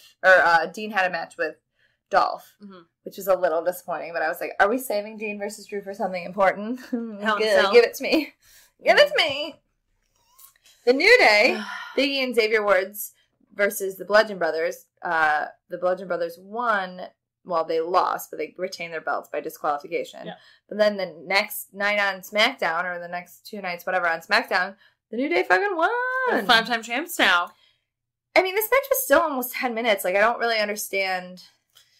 They were like, there's too many belt switches and we got to make SmackDown exciting. I mean, it was exciting. It was so exciting. It was such a good way to end SmackDown. And you got that funny moment with Big E being like, oh, my ribs and these ribs and but my other ribs. And like, it was nice to see the team up of Xavier and Kofi, and the like kick out after the like ladder spot was so exciting. And the SmackDown match was really good. The SummerSlam match was fine. Yeah, it was fine. But the SmackDown match was really good. And Big E's excitement of him being like, I can say 5. Do you know how long I've been waiting to say 5? And I like, too, that for SummerSlam, it was Big E, who everyone kind of expects to be in these big matches. But then it was Xavier who won, really. Yeah. Like, he was the reason that New Day won in... And he was in both of those matches. He was in both of those matches, and also, like, Big E was not out there at all during it, which everyone kind of expected that he was going to show up in some capacity to help them because it was non-disqualification. But he didn't, and he didn't have to because Xavier and Kofi are a perfectly strong team, just the two of them. It was good. And so I'm really glad that they established that the two of them can be a strong team, because maybe that means that Big E can do singles stuff, too. That would be great. Like, they set this up super well, and I really enjoyed it. It does feel a little weird, and it's... But, like, to have the disqualification to set up for the non-disqualification, you don't want all the titles to switch. Like, fine, it's fine. It makes sense. Like, isolated on SummerSlam, and it felt Eric a weird Rowan decision. is apparently injured again. His arm. I don't understand. What? Who is he fucking? Like, that's what it feels like to me. And I know a lot of, that's like an absolute I think he's just like a good dude and they like him around. And he like fills the niche of like big fucking guy. And like, I don't know. And it's obviously a joke. I don't actually think that he's doing that. But it's just it's a weird thing because I never want to wish for someone who doesn't deserve it to be fired. But it does feel like... I don't understand why he's there. Yeah. And like, he's not a bad wrestler. He's not a great wrestler. But it's weird too that Luke Harper, has talked in interviews while he was the champion with him in this recent run. Like, yeah, I never wanted to be a tag champion. I've always wanted to do a singles run. Maybe someday they'll let me do that, but it kind of seems like I'm tied to Eric. Like, what the fuck, man? Like, he's just like so open about it. And I'm like, do you want to get fired? Because maybe you should get fired. Because why are you tied like a fucking lead brick to this dude? Like, it just does not make any sense to me. And wait, where did he say that? He gave some interview recently where he was talking about the origins of him and Eric as a team and how he was like, well, I never really wanted to be paired with him, but that was what they want from me, and that's what I'm going to do. And it was weird. I was reading through it, and everyone was like, this is a great interview. And I was like, this feels strange. Yeah, that feels fucked up. Yeah, it's very bizarre. I don't know. And, like, fucking Harper's in great fucking shape. Like, he's such a good wrestler. I wish that let him fight fucking Drew. Like, they would have a great match together, because they can actually, like, fucking throw each other around in a way no one else can. Yeah. Ugh. Braun Strowman squashed Kevin Owens. Why did this match happen? Fuck this match. This was fucking stupid. I was so mad. If it was just to make... Braun looks strong anyways. They didn't tease... There's no reason to do this. Stipulation. Like, they didn't even tease Kevin almost having a DQ. They just fucking squashed him. And Kevin Owens was the best Universal champion they ever had. Kevin Owens has done so much for that company. He worked so hard. He just signed a new 5-year deal, too. He's so good. Fuck that. And this is like... I want the Money in the Bank to be different. It should have been him. Yeah, like, it would have been so much more interesting to have it be him. Even if he lost, just to have him win it would have been so exciting. Like, ugh. I feel like they almost exactly in the same way that we talked about Becky, because we literally referenced him when we were talking about Becky, but like... I think part of the reason I hate Braun is because I love Kevin so much. Yeah! And this story has done nothing for Kevin. And even when Kevin was being really good in this story, he just got fucked so hard, and I, like, am pissed about it. And I kind of blame Braun Strowman. But it really is that WWE seems to fundamentally misunderstand what people love about him, and it feels like we're just being like, absolutely stretched to our limits with him, and it's absolutely not his fault. And also, where the fuck is he? Is he just destroyed now? And like, he's been beat up so much by Braun Strowman. Like, does he get a vacation? I hope that that's what's happening, and he's not just like sitting backstage. That's the only time that's okay. Let him go on vacation with his family. Well, a bunch of people were speculating, like, was he hurt? Did they have to rewrite this match? Like, I think they ran out of time. But nothing, but like, you couldn't even do, it was a 1 minute and 50 seconds long. You couldn't give it 2 more minutes. You absolutely could have given it 2 more minutes to like tease him, like trying to do a disqualification. Do through this whole thing of getting the stipulation and weeks of his humiliation. Like, I'm so pissed about it. Yeah. I thought SummerSlam was great pretty much overall, but like, fuck this match. This match sucked. It seemed absolutely pointless. We already talked about Charlotte and Becky and Carmella. Full disclosure, I did not watch the Elias segment because I had to pee sometime, and that was my pee match. Or pee segment. What happened in the segment? He accidentally broke his guitar, which I only know because Michael told me, because I was not looking up at the screen when it happened. He honestly accidentally broke it? And then they had like cut it short? It was purely gimmicked. Oh, okay. That's why I feel like they cut down the Kevin and Braun match because this also felt like a segment that they cut because they needed to cut for time. So it was like, I'm going to do this concert, and then immediately his guitar broke. It was like, oh, I see. You just don't have time for this anymore. And so that's kind of why it felt like... Maybe instead of building up everything and making us feel excited for something, just like, don't book the match for this. Yeah. I'm so Although pissed. then we're like upset that people aren't on the card too. Yeah, but I'm like I'm not upset that some of the people are on the card. Not everybody can be on every card. I'm really not like. There are a lot of big names that were left off this card, but like fucking that's the word. That's what happens. Like, but a lot of them were featured on the SmackDown and Monday Night Raw afterwards. Like, yeah, that's true. That's the way of the world. If you're gonna do a superstar where every Raw and SmackDown who have two distinct rosters are gonna be... There's too many of them for that. There's too many. So, like... We already complained that it's 4 hours long. Like, right. It's fine. Only so much they can do. Like, Impact Wrestling, because they have to, but, like, they do a good job of making some of their episodes special episodes. Like, this episode is gonna be redefined or whatever. This episode's gonna be Feast or Fired. It's like a mini pay-per-view, not a pay-per-view, but, like, an important match. used to do that. Well, but, like, think about when they did that hour-long match with Seth Rollins. Like, that was really exciting, and that was just on a Monday Night Raw. Like, they can do more specialty exhibition stuff, and they should take advantage of that and not just make everything about pay-per-views. Especially since they don't get the money from the pay-per-views anymore. It's a different thing. The money is all about the ratings. So you should make Raw, some Raws, like, exciting. I don't know. I just think it's fucking dumb. Samoa Joe defeated AJ Styles by disqualification, but AJ Styles remains the champion. I mean... Got blood, Daddy. Yeah. We already discussed this before we went on air, so we've like talked about it. I didn't hear her say that because I was in the crowd. I didn't notice it until people pointed it out. So it really just looked like she was like fucking scared of him. Like, don't touch me. Yeah. It looked to me like she was like grossed out and like, I don't want Samoa this. Joe and AJ Styles have great chemistry. Yeah. This match is not as good as everybody says it was. Yeah, but the, like, I also payoff, tuned I out. understand. I don't mind Joe talking about like Wendy and like the family because obviously she's okay with that. Yeah, like she showed up, like whatever, and it's good. Like whatever he wants to call, do the like daddy card, fine. It like is good at making it's good at giving AJ Styles something else to do, but remain a babyface. That is good, and Joe is supreme at like heel work. I didn't love that his daughter was there. That felt weird to me. Yeah. It feels weird when Shane McMahon's kids are there. It felt weird when Goldberg's kids were there. I mean, it doesn't like right now because Birdie and Monroe are so young and they're on like Instagram and stuff. Like it doesn't feel like totally weird yet.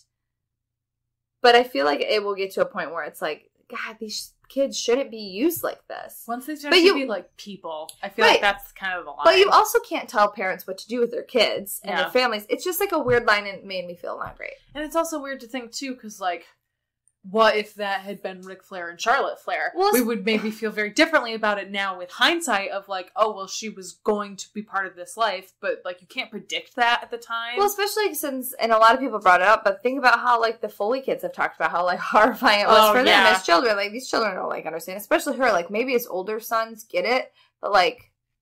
Yeah, and they're like trading on that emotion too, which also like it's a little weird. It was weird for me to talk so sexually in front of the daughter. Like she doesn't get it, but it was like that didn't bother me. I think she's young enough that it doesn't. Yeah, but like she's gonna see that someday, and it's like that bothered me. I don't know. Maybe I worry kids too much, but I was like, I don't like this.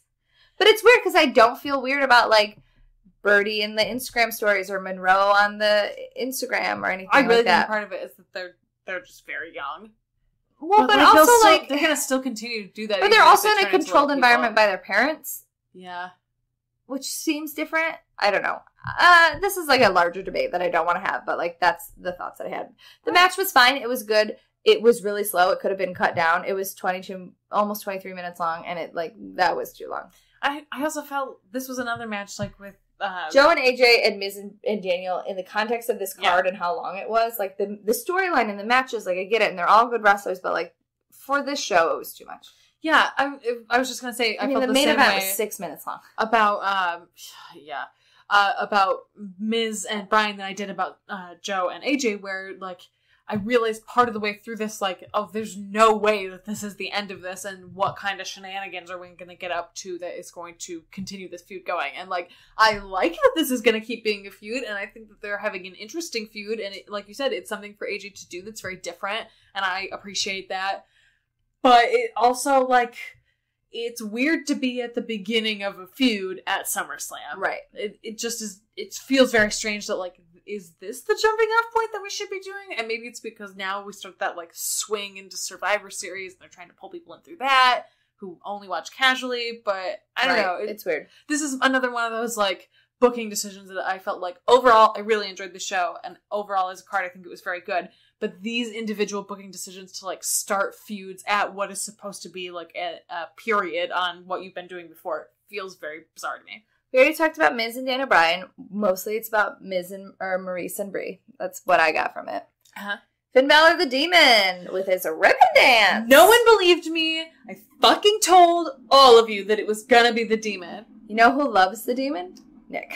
Yes. He was like, this is so cool. It is cool. This is so cool. And I was like, man, whatever. It's so cool. Finn Balor, so like, I don't really care. It's so cool. It was cool, and it was cool to experience live, and I'm glad that he got a fucking squash. Like, that's how it should be. That's exactly how it should be. It felt like they finally the last understood. time they did the Demon, he had a pumpkin face, so, like, excuse me while I don't do backflips for the Demon, but this was the appropriate use for him. Right.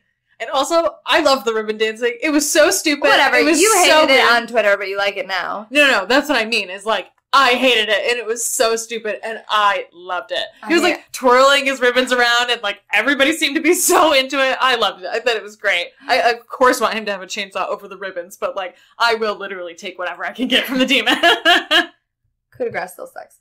Shinsuke Nakamura versus Jeff Hardy. Jeff Hardy lost. And did some fucking moves that were crazy. Yeah. Welcome to Nakamura. I love it. Proud citizen of Nakamura. Absolutely. Also good for Jeff Hardy for losing his shit and beating up Randy Orton. Fuck that guy. Awesome. And I like that it doesn't involve Nakamura. Yeah, I want Nakamura to have a different person. I want him to, like, let Jeff and Randy do their weird... Do your own shit, yeah. Weird, like, maybe past your prime and shouldn't be here. It's very weird that Randy is now doing a legend killer thing with someone of his literal generation. Like, it's very bizarre. Like, are we really still doing the legend killer gimmick? I don't understand. It's very strange. I just want Jeff Hardy to be safe and his body to feel okay. Well, there's a rumor that Matt Hardy and Jason Jordan are being trained to be producers. Really? That's a rumor. Interesting. For their, like, injuries. Huh. Who do you think... Who do you want to see in a feud with Shinsuke Nakamura right now? That's a good question. I would have to think about who's on SmackDown. Yeah, roster. SmackDown doesn't have much of, like, a mid card that's seen on WWE. They're seen on, like, main event and stuff. Yeah. But honestly, my instinct was Ty Dillinger because I want to see. I would say Ty Dillinger or Bobby Roode. Yeah, Bobby Roode. I would enjoy a feud with him. That would be good. I was gonna say Tyler Breeze, but he's not on that show anymore. Yeah, I feel like part of it is, like, I just want to watch Shinsuke wrestle people who are good at wrestling. I don't want him to be a heel again, though. So I'm like, Bobby Roode's a face right now, so I would, but he's in this weird feud with Mojo. I mean, whatever. Fuck Mojo. Fuck Mojo. I don't give a fuck about Mojo. Move Bobby up into a feud with Nakamura. That would be fun. I would actually really enjoy that. Rowdy Ronda Rousey with Natalya. I wept like a baby. I really cried in the audience. I was like, yeah, Natty, you get it. You look great in that jacket. You're doing me so proud of you. That's like, and I like that she was, it was clear, like, a lot of people, when their parents die or family members die, like, they go back to work because they need it. And it was, like, very, and she even said that. She was like, I needed to be here. Like, that's also sad. When my grandpa died, the next day I went to work and I told my boss, I was like, here's what happened. This is, like, a huge bummer. Obviously, I'm sorry to drop this on you, but I need structure. I need to be here and, like, just have a normal day and be alone, like, in my own space. It is very comforting. And, like, you're around people who give a shit about you, but also appreciate that you need structure. Like, good for her. Yeah. I'm glad. Okay, like, I don't know what this match looked like on the screen, but it didn't look great in real life. Is this like when I complained about Ronda and you were like, you're just being really judgmental? I don't know, because it didn't look as bad on the screen. I'm asking you. What did it look like? It looked, it looked choreographed. Yeah, I went back. I've watched this match 3 times now. Well, it's only 4 minutes long, so. Yeah, I know, that's why. I was like, it helps that this is extremely short, so I can just watch this a bunch of times in a row. Wait, let's talk about the makeup first. Okay, here's the thing. Her makeup was weird when they did that first shot of her. And then she came out with this, like, weird smear, and I felt like it was a response to the fact that people had been talking shit about her makeup for, like, 4 hours, basically. And it also felt like, I didn't notice until I watched it, like, the 3rd fucking time, that it wasn't a red base like she normally does. It was a pink base. And so I also wonder if it was, like, people are talking shit about my makeup, and every other woman here is doing some kind of heart tribute, and I'm not. And I felt like... Not every other woman. Well, like... Becky didn't. Like, every woman who's She also turned heel. Yeah, and, like, every woman who's close to Natty basically did. And, like, Becky had pink in her gear. She had those, like, pinks and periwinkle purples and stuff. But not in, like, the same way that Carmella and Charlotte did, obviously. So I kind of wonder if maybe that was what she was thinking. And she, like, went back to her team and was like, do this thing to my face. But it just, like... It made her look like she had no eyebrows, which was not good. Here's the thing. It makes no sense with her character. Right. It doesn't make any sense with her character, which is the number one problem. Right. But from the neck up, if you just took that and you took the tagline, baddest woman on the planet, that kind of works. Because she looked like a scary dragon. Yeah. But if you're going to do the, like, braids and stuff, like, don't just put in a ponytail. The thing that pisses me off, it's like, okay, in UFC, she didn't have to do anything extra makeup-wise or whatever to be literally the opposite. Baddest woman on the planet or whatever. She just did the braids and no makeup and look scary because they're about to, like, actually kick each other in the face or whatever. Right. Like, right? Like, that, everybody that walks inside the octagon kind of has that energy, right? And everyone knows Ronda from the UFC. So they're trying to keep this Ronda UFC thing with the gear and, like, they keep referencing it and we all know where she came from. But at the same time, they want to give her a wrestler's gimmick. But they're not committing to it. So she doesn't have an actual fucking character. So doing heavily influenced character-based makeup and hair, but also trying to maintain a UFC tie. It's very disconnected. Doesn't work. Yeah, absolutely. So yeah, and it's not just the UFC tie, it's that they also want her to be Roddy Piper, and so they're trying to do, like, tie-ins with his gear and her UFC stuff, and then she has this different thing going on with her face and hair. Like, they literally just have to pick it. Like, you can be not cohesive on pay-per-views, scary dragon lady who, like, because, like, that picture of, like, when Alexa has her around the neck and then she, like, scowls and the makeup really intensifies it. The second time I watched it, I enjoyed that spot more. I get where it's coming from, but it's just so poorly thought out. Yes. The makeup part didn't even, like, piss me off poorly executed-wise. I'm like, whatever. Like, you're, like, head up, I kind of get where you're going, though. Like, your hair shouldn't be pulled back, like, that tight. But, again, you're trying to do this, like, walk the line between the UFC, WWE thing. But, like, if she's in WWE right now, like, everybody remembers who she was. Yeah. She can have the UFC gear on the, like, main show and the Roddy stuff, but, like, if you're gonna commit to Scary Dragon Lady on the pay-per-views, just do it. Like, Becky doesn't dress like that on the regular shows. Right, exactly. Like, figure it out. Yeah, you've got to find some kind part of it. It's just not cohesive. Yeah. And it's coming from a weird place. They need to find some kind of bridge for it, and it's, I mean, I've had this complaint about Ronda basically since she got here, is that you have to give Ronda a character that's not just, I'm Ronda Rousey. Because then you invite all the criticism about how she's a terrible fucking person in real life. If you give her Scary Dragon Lady that is reminiscent of I'm real life Ronda Rousey, but is wrestling, like, I would like that more.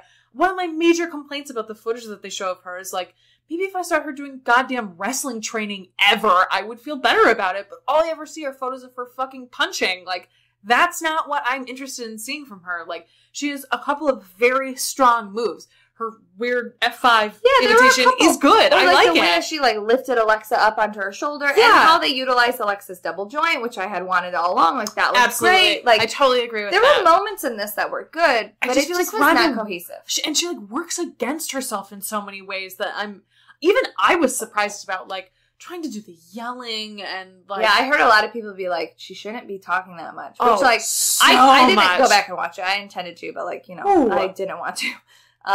But, like, I didn't get that part of it. I saw her asking the crowd questions, like, do you want me to do this? And it was like, girl, no, don't. Like, but the thing is, like, the crowd that's there, most of us can't hear you. Yeah. The audience at home can hear you. Exactly, and it's like she has this understanding of what it looks like on TV, but not the execution of it in real life. Maybe that's because she's only wrestled a handful of times. I'm sure that that's part of it. Is like I do think it's each very time different. she gets in, I'm less nervous. I would agree with that, and I feel like Alexa's this is very clean. good at dodging having to do any kind of wrestling, and so it like worked in this particular instance. Like most of this match was Ronda yelling I at her don't from think inside that the ring. it's Alexa's fault.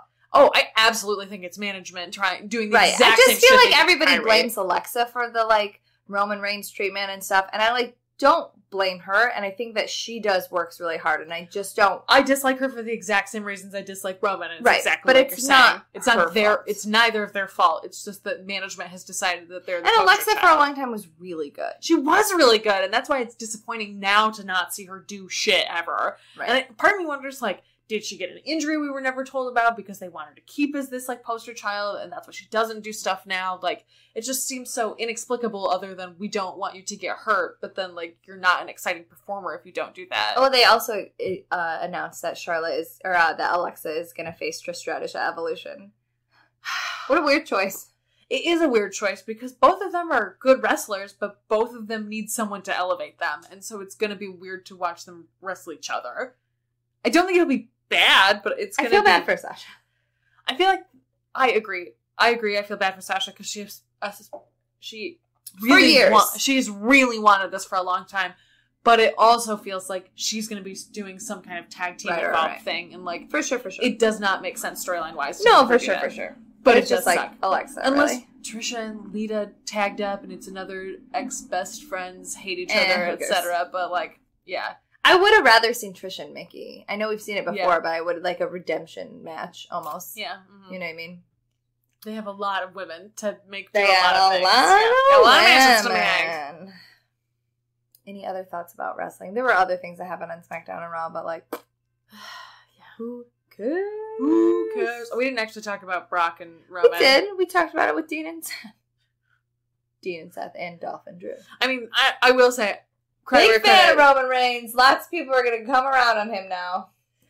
I'm happy to see Can't the wait belt. to hear the like audience like be like, "Oh, do we boo? Do we cheer? We don't know." Oh They're my doing god! full John Cena with him, and it's totally fucking working right now. Brock was like the perfect person to like tip him into After John like Cena. 400 years of that, Right, It finally worked. They like finally figured out how to make Roman a good you guy have in to this. make Brock an actual bad guy. You can't just say that he's a bad guy. You have to make him a bad guy. Same with Roman. You can't just say he's an underdog. You have to actually make him an underdog. And like, yeah, we just all got dragged through this for 3 years, but it does feel very redemptive to have the fucking belt back. Yeah. And like when he was like, I'm a fighting champion and I'm gonna fucking do this, it was like, oh yeah, it is super nice to see the belt every week. Yeah, that's why remember when we saw SmackDown's every week fun. with Kevin Owens, who was great, and everyone should praise. Need to lose in a bullshit Fuck you, match. Braun Strowman. Fuck you, Goldberg. Fuck you, Goldberg. All these ham men. Any other thoughts? No. I think that's it. All right, we got one review. All right. This is from Flower Mouth. It says, Erin's job. Oh. It's a 5-star.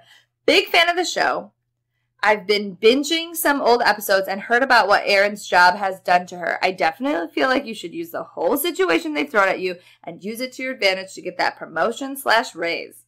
Let them know how much of an asset you are by mentioning how many people it actually takes to do your job in a day. Use their abuse towards you against them and make them literally pay for it.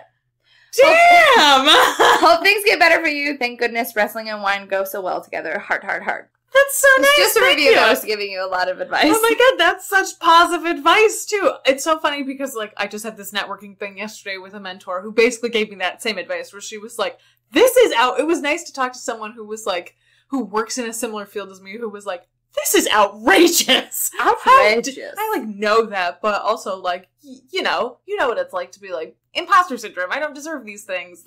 I'm sure I deserve this mistreatment in so many ways. And so thank you. I really appreciate that. That was very nice of you. And thank you for the 5-star review. 5 stars. 5 stars. Go to iTunes. 5-star us. Pew pew. We're so good. We're about to hit our 3-year. Yes. Next week is our 3-year anniversary. We're going to be part of PodSlam. We tweeted about this earlier, but we're going to be part of PodSlam this year. With the Heels and Heels. Heels and Heels. We're doing a team up episode. It's going to be a mess. It's going to be a fucking mess. I'm very It's gonna excited be about a it. Taryn Terrell style hot ass mess. I am so excited. I'm so ready. Are you gonna wear gear again this year, or are you like, I'm done with that? Because you wore the Marty gear last year. I guess I could wear punk or brie. Obviously, Brie. But it's so, like, water stained from all the alcohol I spilled on it. That's hilarious. You gotta come out as Maurice playing Brie, though. Primo!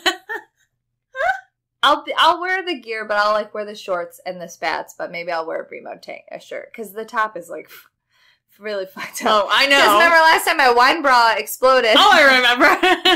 Yeah, it's all fucked up. I had to carry you off the stage.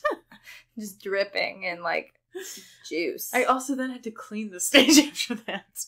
Well, I mean, it was more traumatizing for me because the gimmick of my act exploded 30 seconds before I had to go on stage. Okay, bro? Also the most BRIE MODE thing ever. Like, I don't remember who was tweeting about this, but I had forgotten that the whole reason BRIE MODE was invented because she got so drunk that she threw up all over Nikki's tits. Like, that's where BRIE MODE comes from. So it feels especially appropriate that your wine bra exploded. BRIE MODE! BRIE MODE! You can support us on Patreon. Hell yeah, you can. Patreon.com/NotYourDemopod. We're recording whatever WrestleMania we're on. 7, I think. We're recording WrestleMania 7 on Saturday and an extra thing on Saturday, so you'll get that in your feed next week. Woo-hoo-hoo! You can also buy our shirts at whatemaneuver.com. Yes, you can. You can rate, review, and subscribe, which I already said, but you should do it. Saying it twice, because it's so nice. You can send us an email at notyourdemo@gmail.com. We haven't gotten an email in a minute. You always say that. Because we haven't! In a minute. It's like our fucking catchphrase. Okay, it's been like several months. How's It's that? been like a couple weeks. We got some from Joe. Oh, yeah, that's right. I remember. She doesn't even pay attention to this podcast. You can find us on the internet. I'm at Stella_Cheeks. I'm at EarnGenC. You can also find us on Not Your Demo Pod, which you should fucking follow, please. And also CagesideSeats.com. Yes. I mean, at Cageside Seats. But both of those. They're both relevant. Both of those things are relevant. Absolutely. Cool. Cool. Bring it! 2 words! No, don't even need it. We're so hype. All right. Awesome. BRIE MODE. BRIE MODE. BRIE MODE. BRIE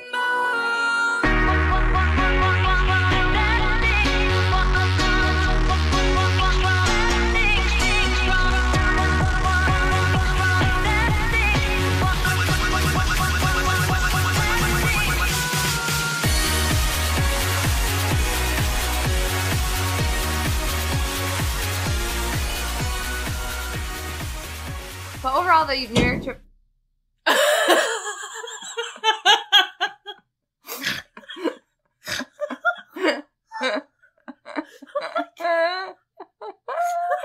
Oh my god. What the fuck was that? Oh my god. Something clearly fell over. I think that the person upstairs has a cat. Jim, got courtside tickets tonight. You in? Can't. Got plans. Hi, Jim. Grab a bite later? No can do. Very important plans. Jim, can you work late tonight? Sorry. It's a really big night for me. Daddy, want to go to McDonald's? Can't wait, buddy. There's nothing more important than family. That's why our Happy Meals come with an Honest Kids organic apple juice drink and all the quality time in the world. Now just $3 off the $1, $2, $3 menu. Prices and participation may vary. Cannot be combined with any other offer or combo meal. It's the 2 megastars summer mashup. The awesome iPhone on the Rockstar Metro PCS network. Get the iPhone you've always wanted for $0, so you can jam without limits. It's a hit. Get an iPhone SE on us when you switch. Metro PCS. Coverage not available in some areas, plus sales tax and $10 activation fee. Requires port of number not currently active on T-Mobile network or on Metro PCS in past 90 days to an unlimited LTE plan. See store for details and terms and conditions.